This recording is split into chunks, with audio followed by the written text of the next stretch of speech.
Hi everyone. So today I would like to give a short briefing regarding how students can complete their registration in USM. So before that, welcome to University Science Malaysia and congratulations to all who have received the offer letter. For now, I would like to share a bit of statistic. So we have about 9,320 USM postgraduate students currently, and it is consist of local and also international students. So by adding you into the number, so we'll have more students for USM postgraduate community. This is the postgraduate academic cycle. So basically you are at this level, the registration level. So you have gone through the marketing online application and now you are at registration. So after IPS complete your registration process, you will move to candidature and until graduation. So in between you will have of course examination, assignment, project and also viva voce for certain programs. And I believe this postgraduate academic cycle is almost the same for all universities. Alright, and now let us take a look on how you can access to your student portal. So student portal is basically a privilege for every student whereby you can view all the details of you as a student. The details of your personals, the detail of your academic, and all the application available in the portal. So how you can access to this portal is by browsing to this link, campusonline.usm.my. So you use your student email as your login ID. So basically your student email domain is @student.usm.my. So this email address can be created if you follow the registration guideline properly, and you can have your own preferred email address, meaning that your name as your email account. So how the student portal look like? So you can take a look here. So this is a dashboard, so your student dashboard, and if you click the student profile it will look like this. So you can see a few menus here on the bottom and on the left side also. So if you click at the personal menu, it will show to you your address, your academic background, your academic qualification, and also your contact number, your emergency contact number, and everything about your personal. And if you refer to academic menu, this menu will show all the courses that you have registered for every semester, and also the result for that particular semester according to the courses that you have registered. Okay, and you have also this access to your email, so you can just click at this icon. So you will be moved to this new tab for the browser, so you can have your own email account access. So every student will have email account valid until graduation. After graduation, it is up to 6 months before this account terminated. So if you have any important emails that you want to keep, please ensure that you have forward to your personal like your Gmail or any other account that you have for you to use in the future. So if you can refer to here, we have a square dot here. It is the application available for student. So you can just refer to it. You can just take a look on all application that you want to use. It is free to all, and you can also install the Office application to your device. It is up to 5 PCs, 5 tablets, or even to 5 smartphones if you want to use. So just feel free to use. It is available for everyone, whereby the university already subscribed to us. And then I would like to talk about the registration now, but I will go into the detail after this.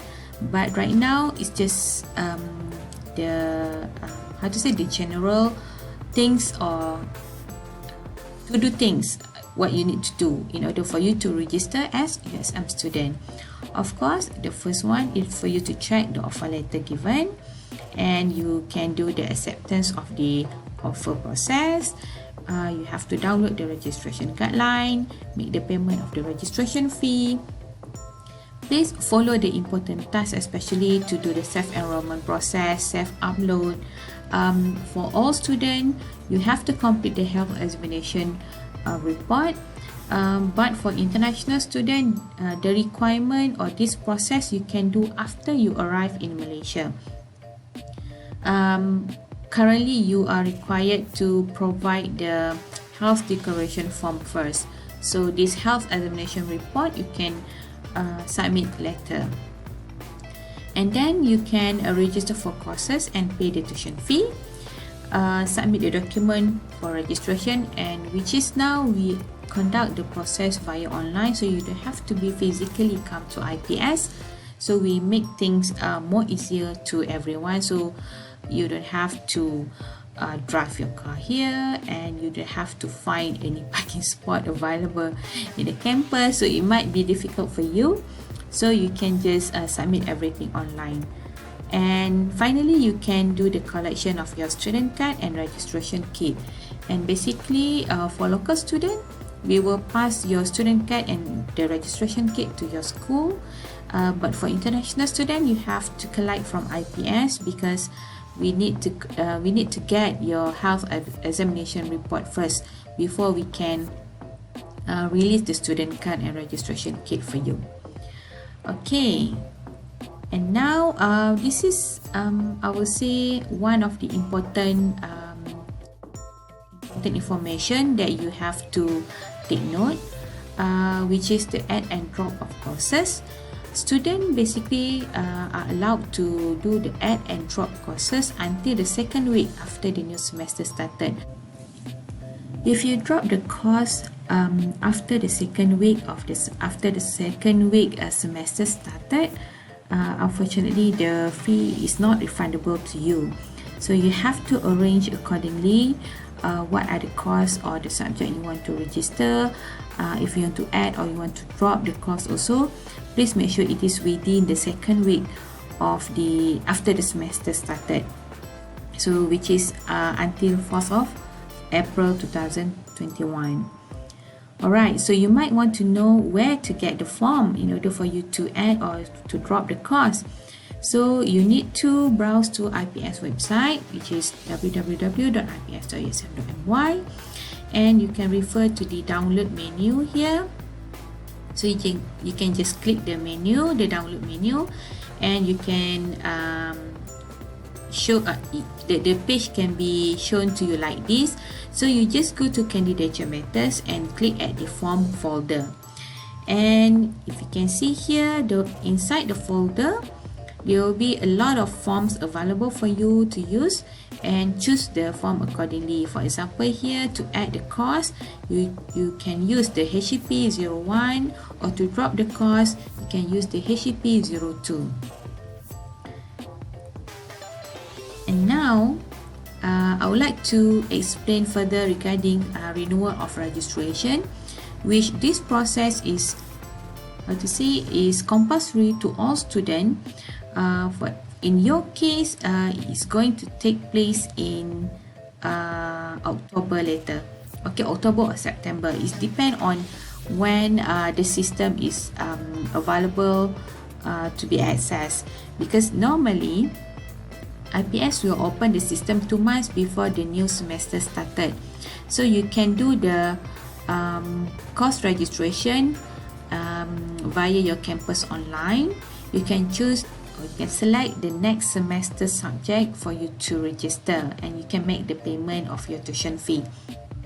So this process is repetitive every semester.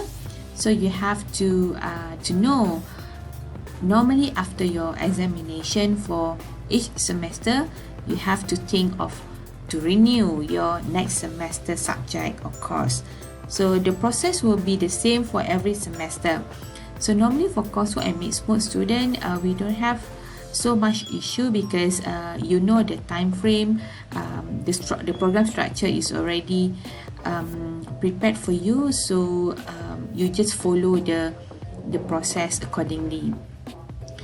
And if let's say there are cases basically student they overlook to renew their registration, to renew their semester, the system still available from the first until second week after the new semester started, but there will be a penalty imposed for students who do late registration, which is penalty of 200 ringgit. During this time also you still can do the add and drop course, so meaning that for example if you register before the new semester started, the 2 weeks given is for you to try to drop or to add courses, so you still have the eligibility to do that, and there will be no additional fees imposed to drop and to add course.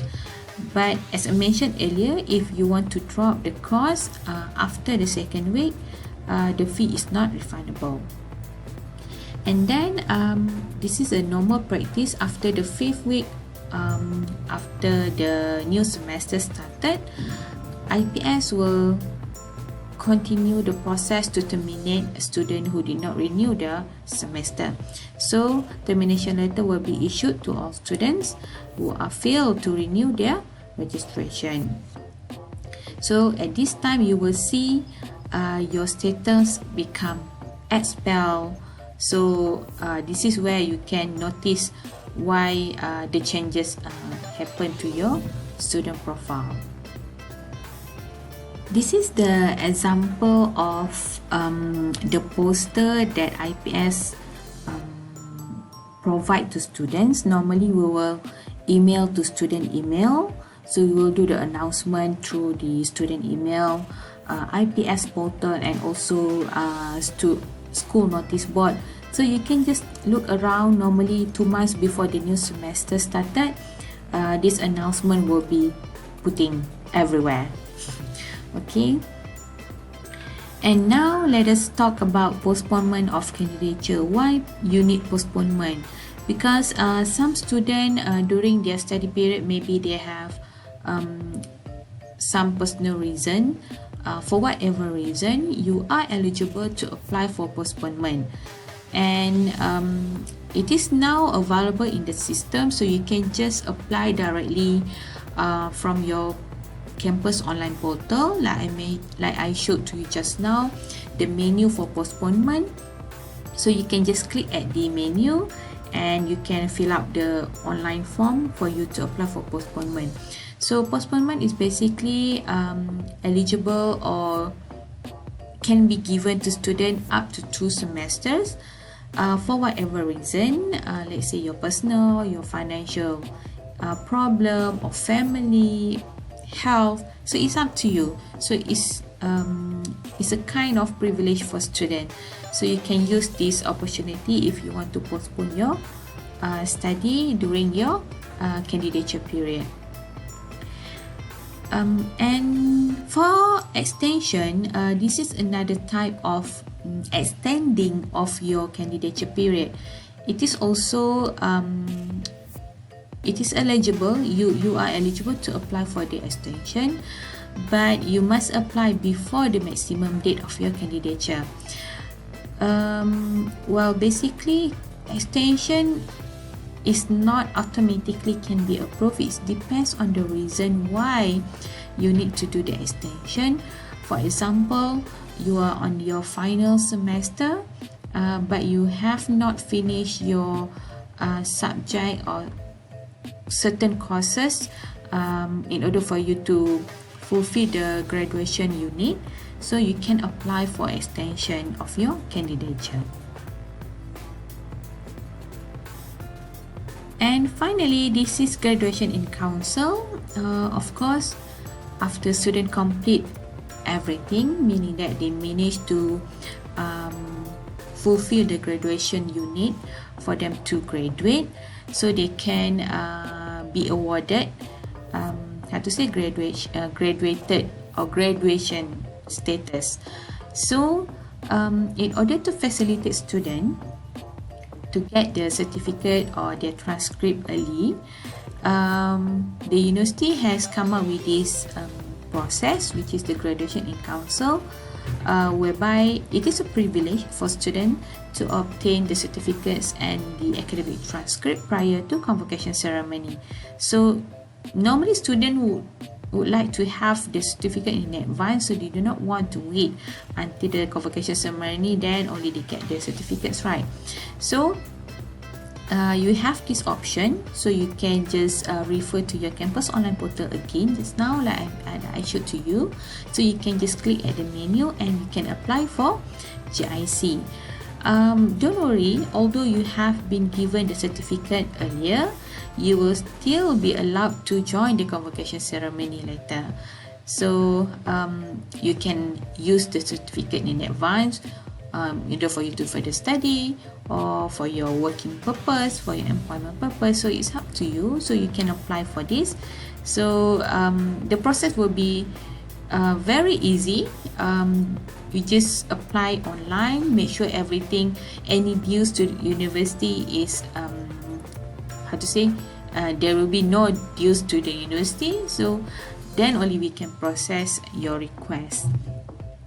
So that's all for this briefing. So I will move to the process of how you can do the registration for this coming semester.